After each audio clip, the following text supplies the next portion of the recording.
It's been good. Yeah, we've been married since May. We got to figure it out. I've heard this quote from a lot of married people. Oh, my significant other makes me a better person. I don't know if either of us are doing that for the other. I think my wife and I make each other one normal person, if that makes sense. Like, between us, there's a normal human being right here. Separately, I don't think we should be allowed to vote, quite honestly. But together, give us one vote. Who can we hurt? You know? What I mean by that is, like, we balance each other out. There's some things she's bad at that I'm good at. There's some things I'm horrible at that she's all right at. And there's, like, a normal human being right here. Like, my wife, for example, is a hypochondriac. Every morning, she wakes up with a brand new disease. Brand new. It's very exciting in our household. We'll just wake up, and she'll be like, oh, my God, do you hear that? What is that? And I'm like, huh? And she'll hold it to my ear. Do you hear that? What is that? And I'm like, I don't know. She's like, was that there yesterday? And I'm like, I don't know. We didn't do this yesterday. I don't have yesterday's wrist noises cataloged in my head to compare to today's wrist noises. And she gets annoyed at me. She's like, oh, you never listen. And she storms off.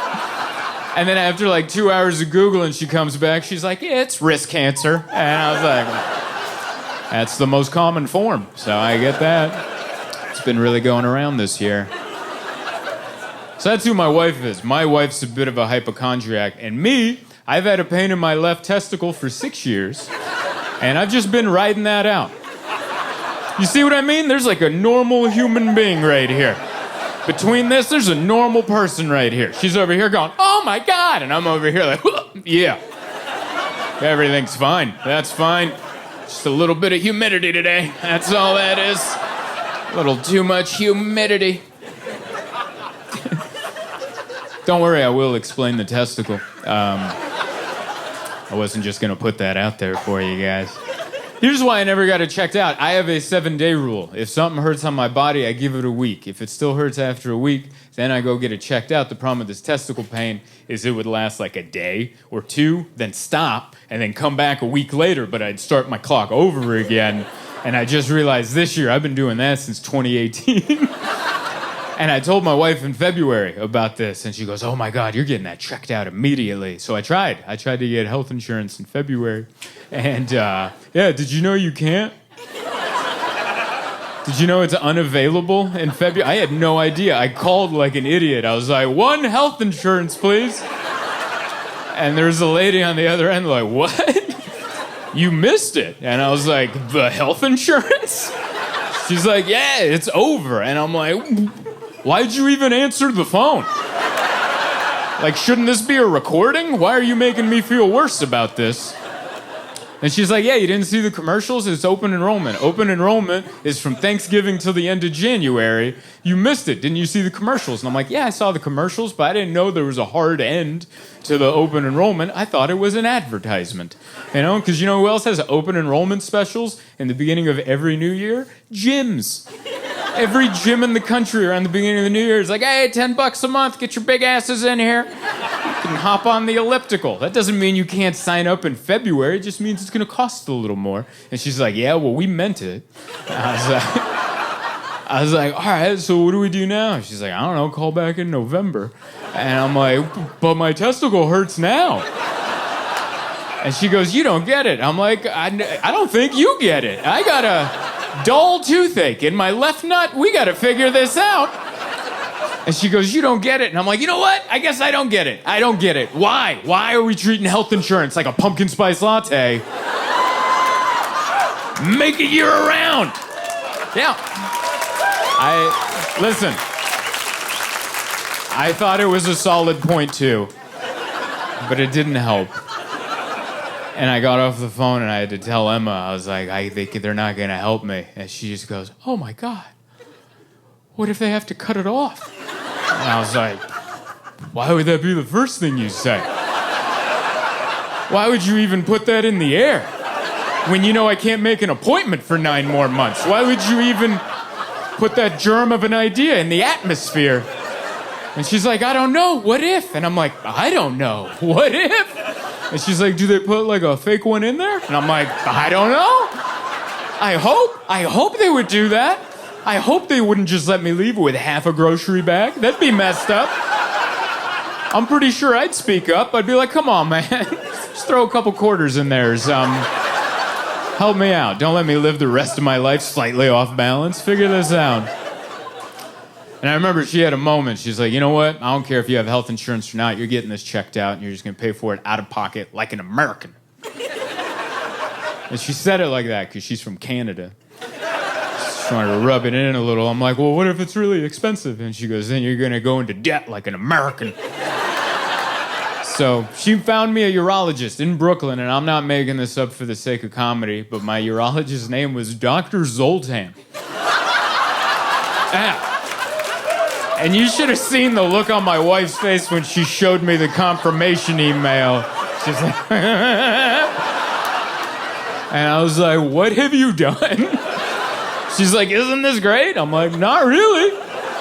And she's like, why not? I'm like, well, you just took an already awkward conversation and you made it a little weirder. And she's like, what do you mean? And I'm like, what do you mean, what do I mean? How do you think this is gonna go down? You think we're just gonna walk into the room and Zoltan! Hungarian! Anyway, here are my genitals. It's not how this is gonna go. It's gonna be weird. And she goes, it won't be weird. And I was like, I promise you, it's gonna be a little weird. And so I remember we're there in the waiting room. I'm waiting to get my name called. And Emma goes, hey, when you get your name called, do you want me to go in there with you? And I'm like, no.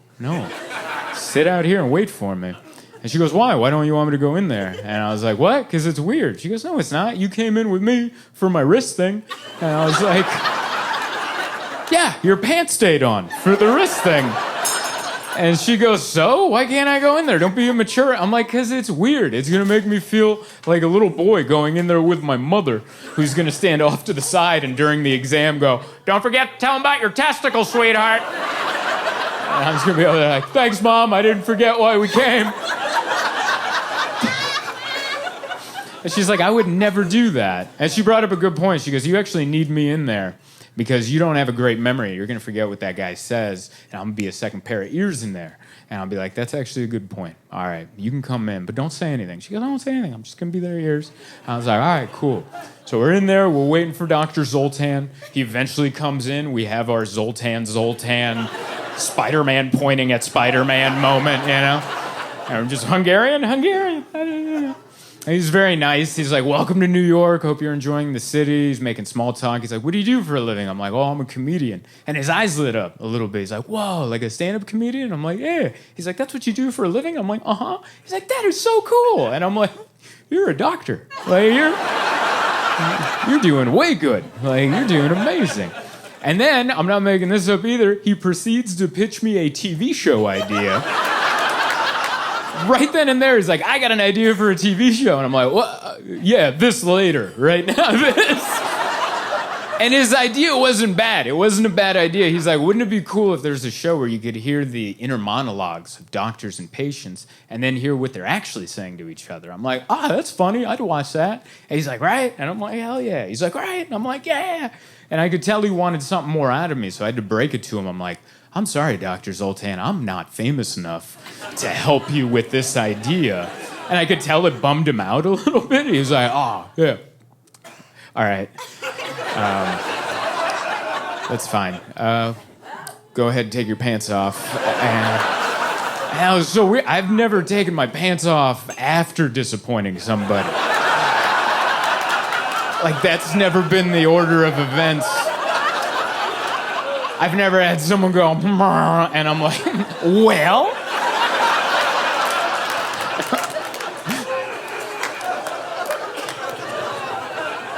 And so we're already off to this weird start. So I got my pants down by my ankles. I'm in a good power stance. Feet shoulder width apart, knees slightly bent, ready for anything. And Emma's behind me. She's kind of got a rough view. And doctor's in front of me, worse view. And he's down there giving me the exam. He's just kind of feeling around.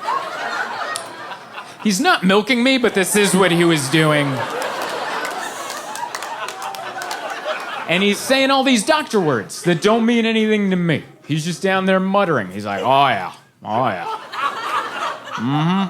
Oh yeah, you got a swollen vernacular over there. Oh, yeah, that's a swollen vernacular over there. Yep, we got 2 swollen vernaculars. Yeah, and for the record, he's not saying vernacular. It's just the closest I have in my vocabulary to whatever he is saying is vernacular. And the problem is he's just not saying the thing I want him to say. Like, my fear is that it might be cancer, but he's not saying that. He won't answer that. He's just down there like, oh, yeah, got a couple vernaculars over here. Got some vernaculars over here. Oh, yeah, a couple vernaculars. And I remember I had to cut him off. I'm like, Dr. Zoltan. He's like, huh? And I'm like, is it cancer? He's like, oh, no. And I'm like, good, get off me. Like, I don't care what it is now. I was just scared that it was that. Get the hell off of me, Dr. Zoltan. There's money for you on the nightstand. Get off of me. I didn't actually say that part, but I would have been sick, man. And he was like, listen, I'm 95% sure it's not cancer, but we got to make 100% sure. So I got to set you up with a blood test and an ultrasound. And that's when I found out that they even do an ultrasound on that. I had no clue. I thought that was for looking at babies, but apparently they do it on other things. And I showed up that morning, and the ultrasound tech, unfortunately, kind of resembled my mother. Which, if there was anything I could have asked for that day, is please don't look like my mother. And there she was, cheekbones and all. And she was very nice, very professional, but it's awkward. I'm there on this table. It's in the morning. It's cold. There's bright lights. I got my pants down by my ankles. I'm just laying on this bed. She squirts this ultrasound jelly on my situation, and then she's just rubbing a wand on it. And I'm just laying there going, where the hell do I put my arms? You know? I had never thought so hard of where do arms go right now.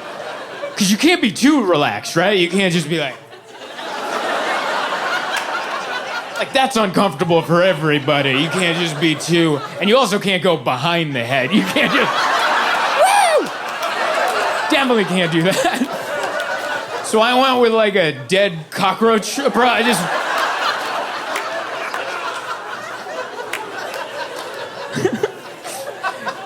And she's just down there. And I know for a fact ultrasound techs can tell what's good and bad on the screen. I know that. Like, because otherwise, why would they give them a screen, right? Like, if they don't know if it's good or bad, just have them, I don't know what's going to happen. Hopefully this means something to somebody. Because I asked her, I'm like, how are things looking? And she goes, oh, I'm not allowed to say. That's out of my jurisdiction. And I was like, really? She's like, yeah, the doctor will call you. And I'm like, well, can you give me a hint? And she goes, no, I really can't say anything. I'm like, you don't have to use your words. Just give me a look, you know? Just like a... Or a... Like, just... Something so I'm not in my head, you know? Until I get this phone call. And she goes, I really can't say anything. You'll find out. The doctor will call you in 2 days. So I had 2 days to be in my head, which is a horrible place to be. 2 days to just be in my head going, what if what he thought was a vernacular was something else? And so the day finally came. Dr. Zoltan called me. We had our moment. Yeah, Zoltan. Yeah, this is Zoltan. And then I just cut him off. I'm like, hey, man, just tell me, is it cancer? And he goes, it's not cancer. Stop thinking that. And I'm like, thank God. And I was like, all right, so what is it? He's like, well, you have 2 swollen vernaculars going to both of your testicles. And he's like, I think that's what's causing you your pain. And I was like, all right, so what can we do about it? And he's like, I don't know. He's like, I think you could use more support. And I was like, what? And he's like, tighter underwear. And I'm like, that's your treatment? You went to school for a decade? And you have like hundreds of thousands of student loan debt? And you just called me and you're like, yeah, Fruit of the Loom ought to do it. And he's like, yeah, I think it might help. And I'm like, all right, you do realize I'm never getting anything checked out ever again, right? And he's like, why do you say that? I'm like, well, I just spent $2,500 to find out $7 could have fixed this issue. Like, if anything's ever wrong with my body, I'm going to assume my clothes are too loose. That's the problem. Oh, no, I don't get migraine headaches. I need a tighter beanie. That's the issue. Hug my cranium.